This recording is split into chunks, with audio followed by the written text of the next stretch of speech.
Nakatitig lamang ako sa sarili ko sa isang salamin. Kakatapos ko lang umiyak at sumama ng sobrang loob ko sa hindi malamang dahilan. Ayokong alamin yung desisyon ni Gabriel sa pag-uusap nila kanina. Base sa reaksyon niya mukhang nakukumbinsi siya ng kanyang ina. Umalis kasi ako kanina at nagtungo ng banyo. But actually I just did that because I don't want to hear anything about the agreement of their family. Nag-jump into conclusion agad yung puso ko kapag naririnig ko yung mga pinag-uusapan nila. Pero kung sakali magpapayag siya, wala akong magagawa doon. Desisyon niya yon. Ngunit nasisigurado kong masasaktan ako ng sobra. At kapag nangyari yun, hindi ko alam kung saan naabot yung sakit na yon. Feeling ko hindi kami para sa isa't isa. Ang daming humahadlang. At nasasaktan akong isipin na we're not destined together. Dahil ako hindi ko na kayang magmahal pa ng iba o ibigay yung sarili ko sa ibang lalaki. Siya yung lalaking nanakit at umangkin sa akin. Ngunit siya rin ang lalaking nagpahilom ng lahat ng sakit. Napasinghap ako nang marinig kong sunod-sunod na katok mula sa pinto. Mabilis akong naghilamos at pinatuyo ko yung mukha ko ng towel. Hindi pa rin tumitigil sa kakakatok yung tao sa labas. Pagbukas ko'y nadatnan ko si Gabriel na nakatitig sa akin. Sinara ko yung pinto at nagkunwaring okay lang ang lahat. Kahit gusto ko na magwala sa sobrang inis. Love, why you took so long? Saglit lang ako napatingin sa mga mata niya at umiling tsaka pumunta ng kama. Si Dexter, tumabi siya sa akin saka inayos yung buhok ko. Nakatulog na. Don't worry about him, okay? He is a big boy now and still brave. Nagmana talaga yun sa'yo. Ngumiti siya sa akin, ngunit hindi ko man lang magawang ngumiti pabalik. Biglang napalis yung ngiti niya at napatitig sa akin. Hinawakan niya ako sa kamay at ramdam kong init na dala ng palad niya. Wife, what's wrong? Are you okay? Don't you feel good? Kaya ka ba natagalan sa banyo? Nasusuka ka ba? Parang gusto kong maiyak dahil sobrang nag-aalala siya sa akin. I can see it through his eyes. Yumuko lang ako at umiling ulit. Nga pala Gabriel, napakunot noo siya nang tawagin ko siya sa kadalasang itinatawag sa kanya. Doon na muna kami ni Dexter kay Odette. Naayos niyo na ba ang agreement? What? What are you talking about, wife? Nagmamaang-maangan pa siya. Naiinis na ako at gusto ko na talagang maiyak. Alam ko naman pumayag din siya dahil naaawa siya sa kanyang ina. Natagalan pa nga yung pag-uusap nila eh. Mas pinili ko na nga wag bumalik doon kanina dahil parang naninikip lang yung puso ko sa usapan nila. At oo, nagsiselos ako ng sobra. Kahit pa na agreement lang yun. Pangarap ko din yun sa amin dalawa. Pero sa iba niya pala gagawin at hindi sa akin. Bukas, dadalhin ko si Dexter at doon na muna kami kay Odette. Tapusin mo muna yung agreement ng family niyo. Bumalik ka na lang sa amin kapag tapos na. Pero kung ayaw mo, bahala ka. Nautal ako sa huling sinabi ko. Nasaktan ako ng sobra sa lahat ng yon. Kahit mahal ko siya, wala pa rin akong karapatan sa kanya. We're not married and I'm just the mother of his child. Kainis. Narinig ko ang wika niya at hindi ko na alam yung reaksyon ng mukha niya dahil nakayuko lang ako. Hindi ko napigilan ng isang butil ng luha na humulagpo sa kanang mata ko. Kahit pa napilit ko yung pinigilan. Wife, listen to me. Gabriel, okay lang sa akin. No, it's not. Wife, makinig ka. Ayoko. Napaiyak na lang ako bigla dahil hindi ko na rin kayang kimkimin lahat ng emosyon na kanina ko pa nararamdaman. Napapikit ako dahil sa tindi ng sakit na mabilis niya akong niyakap ng mahigpit. Shh! Stop crying. Please. Kung ano-anong iniisip mo. I did not agree to them, okay? I can't do that, wife. I'm just dreaming of that, not with the other woman. I love you, love. Always remember that. Lagi kitang ipaglalaban. Mas lalo akong naiyak dahil sa sinabi niya. Hindi ko nga kakayanin kapag pumayag siya kahit pa talagang fake lang. Nasasaktan pa rin akong isipin na mangyayari yon. At hindi ko akalain na sa ganitong paraan niya ako ituturing. Kahit hanggang ngayon ay tila panaginip pa rin ang lahat. At ramdam ko na mahal niya talaga ako. Shh! Enough. Nakakasama yan sa baby natin. Stop crying. I love you so much. At hindi ko yun ipagpapalit. Naiintindihan mo ba yon, Marga? Pinahiran niya yung mga luha ko at napatango ako sa kanya. Good. And stop pushing me to do because I can't afford to lose you. Mangyari na ang mangyari, let it be. And stop thinking about those agreement. I don't care about it. Akala ko kasi pumayag ka. And then papayag ka naman. Nakakasama ka ng loob, wife. Sabi niya na para bang nagtatampo. Nagkatitigan kami at nakonsensya ako sa sinabi niya. Kung yun ang desisyon mo, may magagawa ba ako? Of course, you have to stop me. Dapat hindi ka papayag. And then I was surprised as he kissed me. Should I say pinaulanan niya ako ng halik sa labi na siyang nagpangiti sa akin. Dapat sa'yo lang ako ganon. Wika pa nito nang muli akong hinalikan. At ayoko nang matapos pang gabing ito. At kung sakali mo may darating pang mabigat na pagsubok sa amin, sana magkasama pa rin kami na tatahakin ng mundo. Kinaumagahan na pangiti na lang ako nang bigla akong niyakap ni Gabriel mula sa likod. Sabay halik sa pisngi ko, habang inaayos yung uniform ko sa harap ng salamin. Wife, why don't you file a resignation letter? I want you to stay here, and nakaka-stress din yung trabaho mo. Baka mapano si baby. Napalingon ako sa kanya at napatitig sa gwapo niyang muka. Hubby, mahal ko ang trabaho ko. At ayokong wala akong ginagawa. Ayokong magmukmok na lang. You don't have to worry. Exercise na rin sa akin to. At saka magpapile naman ako ng leave kapag malapit na akong manganak. Napakunot noo siya sa akin at kumala saka nakipagtitigan din. Are you sure? Ayoko lang na nahihirapan ka, wife. Baka kasi ma-stress ka. Malimit pa naman sumasama yung pakiramdam mo. And hindi ako mapakali sa office kapag ganun. Napangiti na lang ako sa kanya at saka ginawaran siya ng halik sa labi na siyang ikinatitig niya lalo sa akin at mabilis akong hinapit ng tangkang lalayo ako sa kanya. Hubby, trust me. Kaya ko to, okay? Mas lalo lang akong masistress kapag nandito lang ako. Hindi ako mahilig magmukmok at ayoko nun. Napabuntong hininga siya saka hinalikan ako sa noo. Fine. May magagawa ba ako sa'yo? Alright. Let's go, lumabas na tayo. And let's eat for breakfast. Nandun na si Dexter. Napatango ako sa kanya at hinapit niya ako sa bewang at sabay kaming lumabas ng room. Dumiretso kami sa dining area at nandun na nga ang anak namin. Napatitig ako sa kanya at napangiti. He looks so handsome and neat because of his school uniform. Natutuwa ako sa kanya dahil napakagiliw niyang kumain at hindi siya nagpapasubo pa sa akin o kahit sa yaya niya. Napatingin ako kay Gabriel at bumulong ako sa kanya. Thank you. Napalingon siya sa akin at una hindi niya pa nagets ang ibig kong sabihin. Ngunit ngumiti din siya agad nang inginuso ko si Dexter. Siya kasi ang nag-ayos dito, mula sa pagpaligo at pagsuot ng uniform. Napangiti tuloy ako kapag maaalala yung eksena kanina. They were so cute. Umaapaw yung kasiyahang nadarama ko nang masilayan sila. Kung paano sila nagkukulitan habang inaayusan siya ng daddy niya. You're welcome, wife. It's my responsibility. Nagkatinginan kaming dalawa, ngunit mas lalo niyang inilapit yung bibig niya sa tenga ko. Don't worry. Tomorrow morning, ikaw naman ang bibihisan ko. At ako ang bahala sa'yo. Namula yung pisngi ko dahil sa sinabi niya. Tumatawa siya habang tinataas baba niya yung dalawang kilay niya. Nahampas ko tuloy siya sa braso niya. Mabilis niya naman nahawakan yung kamay ko habang wala pa ring tigil yung pagngiti niya sa akin. Tumigil ka nga. Inginuso niya rin yung labi niya na parang nagsasabing halikan ko siya. Natigilan lang kaming dalawa nang pumasok sa dining yung mother nila. Kasunod si Jericho. Saglit siyang napatitig sa amin ng anak niyang nakaakbay sa akin at nag-iwas din agad siya ng tingin. Naisip ko tuloy na parang hindi siya si Madam Isabel na puro pang-iinsulto ang tanging ipinupukol sa akin. Good morning everyone. Oh, good boy talaga nitong ni Dexter namin. Healthy food yung kinakain, you know? Napatingin kaming lahat sa kanya. Turo po kasi ni Mama and Uncle, I have to eat vegetables para laging matibay. Napangiti ako sa sinabi niya. At pati ang daddy niya ay napatawa sa kanya. Good job, grandson.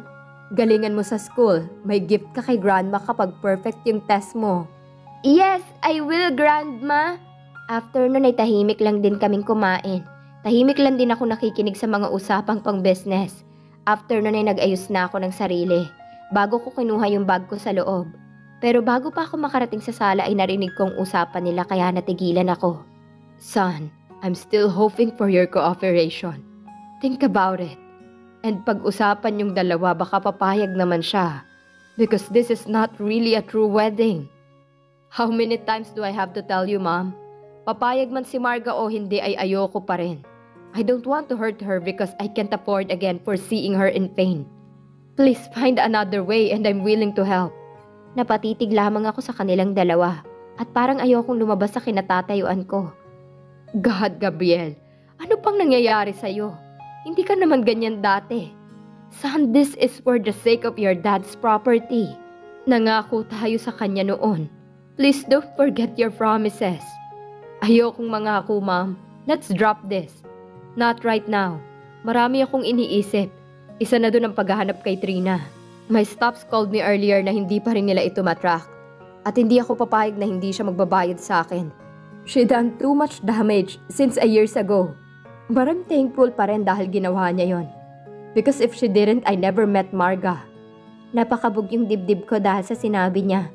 Hindi ko rin maipaliwanag yung itsura ng kanyang ina.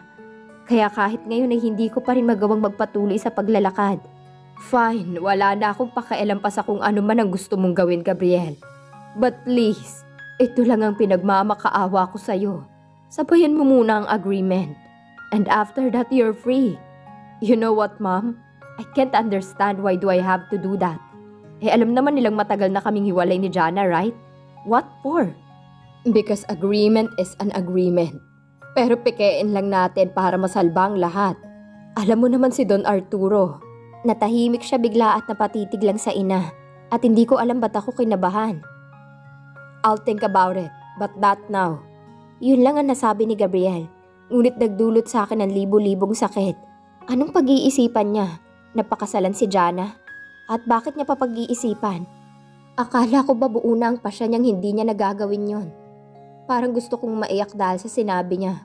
Pareho lang naman yun sa doon din uuwi ang lahat.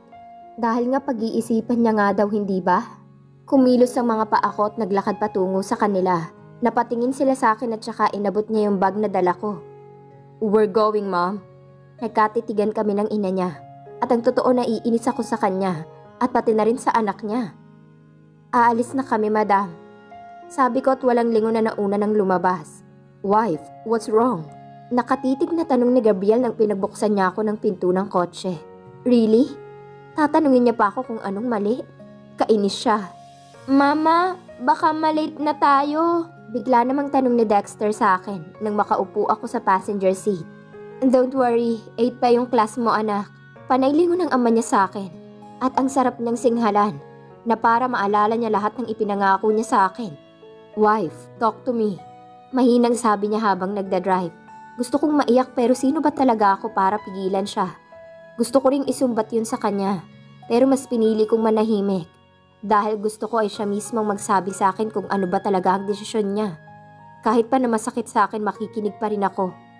Pero baka pagkatapos na hindi na niya ako makikita pa sa mansyon. Don't mind me. Mag-drive ka lang. Medyo masama lang yung pakiramdam ko. Hindi ko maintindihan. What? Then you don't have to push yourself para pumasok. Baka mapano ka, wife? Wala ako. Okay lang ako. Kaya ko tatawagan kita kapag sumama na talaga ng sobra. Sabi ko nang nakatingin lang sa daan. Ayokong magpahalatang gusto ko siyang singhalan at iyakan. Kinukumbinsi ko rin ang sarili ko na maging okay. Dahil sasabihin niya rin sa akin kung ano talaga yung gagawin niya. Pero sino ba naman kasi ang hindi sasama ang loob? Nangako na kasi siya sa akin. Pero yun pa rin yung sinabi niya sa kanyang ina. Tahimik lang ako habang naglalakad kami papasok ng campus ng school. Hinatid muna namin si Dexter sa classroom niya bago niya ako hinatid sa room ko. I'll get going, wife. Don't forget to make a call if you're not feeling good, okay? Tumango ako sa kanya at ngumiti naman siya sa akin. Napatitig ako sa kanya dahil may hinihintay ako. Hinihintay kong sasabihin niya na agad sa akin kung ano ba talaga yung plano niya. Kung papayag ba talaga siya sa agreement na yun o hindi. Gusto ko lang naman malaman ng mas maaga. Dahil ngayon pa lang parang pinupunit na ako sa sakit. Ayokong mawala siya sa amin ni Dexter. I love him. But kung mas pipiliin niya yung pakiusap ng kanyang ina, ay mas pipiliin ko ring lumayo. Kahit anong sabihin pang peke ay kasal pa rin yun sa mata ng tao at sa mata ng Diyos. Wife, I said I'm going. Why are you not answering? May masakit ba sa'yo? Nahihilo ka ba? Sabay hawak niya sa kamay ko, kaya napailing na lang ako sa kanya. Come on, wife. Just tell me now. Ayokong sumama na naman ang pakiramdam mo nang wala ako. Hindi ako makapokus niyan sa trabaho. I'm fine. Sige na. Papasok na rin ako. Mag-ingat ka sa pag-drive. Are you sure you're fine? Muli akong napatango nang hinawakan niya yung pisngi ko. Nagkatitigan kaming dalawa at kitang-kita ko ang pag-aalala sa mga mata niya. Okay nga lang ako. Late ka na sa trabaho mo. Fine, I'll pick you up later. Take care of yourself, wife. I love you. Hinalikan niya ako sa noo at niyakap. Tumitig lamang siya sa akin na tila may hinihintay sa sasabihin ko. Ikaw rin, mag-ingat ka. I love you too. After nun ay ngumiti siya ng malapad sa akin. Tsaka mabilis akong hinalikan sa labi. I'm going, wife. Tumango ako at nag-wave pa siya sa akin at saka panaylingon niya. Napatitig na lang ako sa likod niya hanggang sa nawala na siya sa paningin ko. Napabuntong hininga ako. Siguro hihintayin ko pa rin na siya mismo magsasabi ng napag-usapan nila ng ina niya kanina. Oo, masakit pero bahala na kung paano ko tatanggapin. At kung ano man ang magiging reaksyon ko, ayoko na munang pangunahan ng kaba at takot. Tulala ka yata. Napaigtad ako nang bigla-bigla na lang may nagsalita sa gilid ko. Oh, I'm sorry. Nagulat ba kita? Napatingin na lang ako sa kanya nang maya-maya ay ngumiti siya sa akin. How are you? You look more beautiful today. Nagbo-blooming ka yata. Tigilan mo na yung pambobola mo, Henry. Una na ako. Wait lang. Here, this is for you. Napatitig ako sa paper bag na inabot niya sa akin. I'm sorry, hindi ko yan matatanggap. Narinig ko ang mahinang pagtawa niya kaya napatingin ako sa kanya lalo. Ano naman ang nakakatawa dun sa sinabi ko? Eto naman, this is only a friend's gift. Come on, kunin mo na, chocolate lang yan. Napatingin ako sa hawak niyang paper bag at nagdadalawang isip pa ako kung kukunin ko o hindi. Nang siya na mismo ang kumuha ng kamay ko at pinahawakan sa akin yung handle.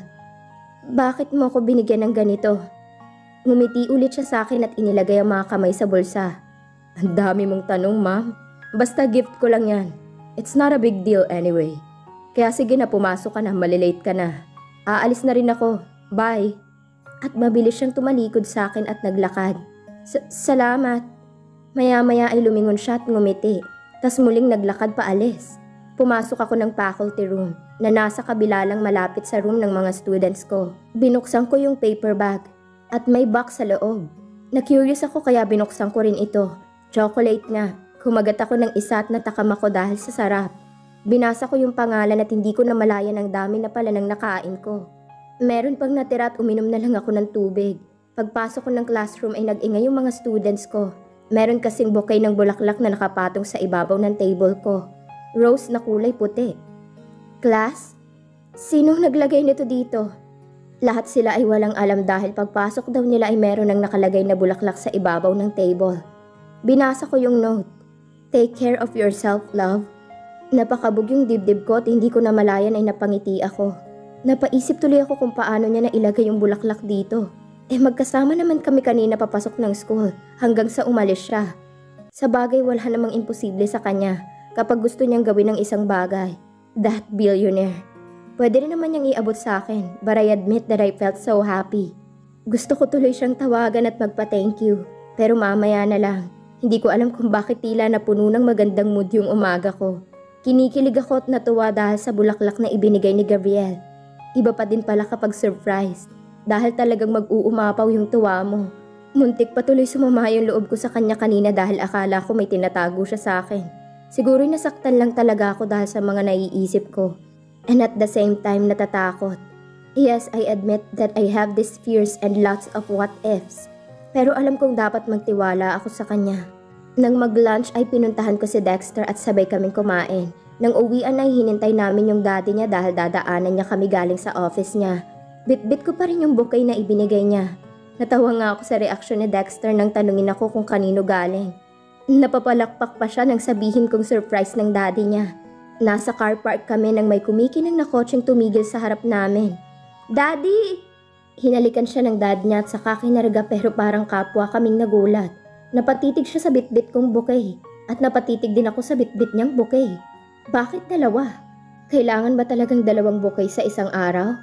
Pero hindi pa rin nawala yung tuwa ko dahil sa kaswitan niya. Habi, saan galing yan? Nakakunot noon niyang tanong sa akin. Napatitig ako sa kanya sabay tingin sa bulaklak na bitbit ko. Sa'yo, ikaw ang naglagay nito sa table ko, di ba? Here's the note. Bigla na lang niya kinuha yun sa akin at inihagis sa malapit na trash bin. Nagulat ako sa ginawa niya. Hinawakan niya ako sa kamay at hinila papunta sa kotse niya. Habi, bakit mo tinapon yun? Sayang, gumastos ka tapos itatapon mo lang din pala. Nilingon niya ako at kitang-kita kong inis at irita sa mukha niya na tila mananapak ng tao. That is not mine. Tinanggap mo naman. Kanino galing yon? Napatitig ako sa kanya at napaisip. Naalala ko yung note. Laban tawag niya sa akin at alam kong siya lang ang tumatawag sa akin ng ganon. Ewan ko, pagpasok ko sa room nandun na sa ibabaw ng table ko. Akala ko galing sa'yo, nakasulat kasi doon take care of yourself, love. Nakita ko kung paano gumalaw yung muscles sa mukha niya. Hindi na siya nagsalita pa at nakakunot noo lamang siya habang nagdadrive. Hindi na rin ako nagsalita hanggang sa makarating kami ng bahay. Hindi ko na hinintay na pagbuksan niya ako ng pinto kaya lumabas na rin ako. Pero paglabas ko ay saktong bubuksan niya na sana yung pinto para sa akin. Kaya nagkabanggaan kami at nahulog yung bag ko, pati yung box ng chocolate na hindi ko pa nabuksan yung natira ko kanina. Pinulot niya ito at binigay sa akin. Pero nung kunin ko ay inilayo niya. Kanino galing to? Seryoso niyang tanong sa akin. Napahugot ako ng hininga dahil parang galit yung boses niya. Binigay sa akin ng co-teacher ko. Mas pinili kong wag sabihin dahil alam kong magagalit siya kapag sinabi kong galing kay Henry. Ayokong isipin niyang tumatanggap na lang ako basta-basta ng mga bagay galing sa ibang lalaki. Ayoko naman siyang tanggapin ngunit mapilit ito at basta na lang iniwan sa akin at umalis. At aaminin ko na gustuhan ko yung lasa. Tinitigan niya ako ng madiin ng walang kurap-kurap kaya kinabahan ako bigla. Let's talk inside. Malamig na sabi niya. Napatulala na lang ako kay Dexter nang naglakad na rin siya papasok kasama yung yaya niya. Naglakad ako papasok ng mansyon at dumiretso ako sa room namin. Pagsara ko ng pinto, napaiktad ako nang inihagis niya sa sahig yung box ng chocolate. Really? Galing yan sa co-teacher mo? Oo, bakit? Tinitigan niya ako ng masama. You don't have to lie on me, Marga. That chocolate was made by the Henry. Pagmamay-ari niyang company na ginagawa ng chocolate niyan. Napalunok ako at piling ko na lamig yung kamay ko dahil sa sinabi niya. Why did you lie on me? Lagi ka ba niyang binibigyan niyan? Tell me. Hindi ako nakapagsalita at naiiyak na ako dahil sa galit siya. I asked you in a formal way. But why? Why you have to lie, ha? May tinatago ka ba sa akin? May tinatago ba kayo ng lalaking yon? What do you think of me, ha? Can't afford to buy that kind of chocolate for you? Napailing ako at lumapit sa kanya, pero umatras siya at nalilisik yung mga mata niya sa galit. Abi, hindi ko sinasadya. Sorry. Sorry for what? Tell me. Sorry for what? Sabihin mo nga sa akin. Sa kanya din ba galing yung bulaklak na yon? Hindi ko alam. Gabriel, makinig ka muna. You know what? Pinakaayoko sa lahat ay yung pinagsisinungalingan ako. Nilukob kami ng matinding katahimikan at aaminin ko nasaktan ako ng sobra sa sinabi niya. Basta na lang akong napahikbi dahil galit na siya sa akin. Now what? Iiyak ka na lang? Tell me your reason. Naupo ako sa kama at napatakip ng muka. Ang sama naman niya mag-isip sa akin. Hindi ko magagawa yon. Hindi ko magagawang makipagrelasyon pa sa ibang lalaki. Ngunit kahit nasabihin ko yun ay galit na siya sa akin. At dito na po nagtatapos ang kabanata ng ating kwento. Maraming salamat po.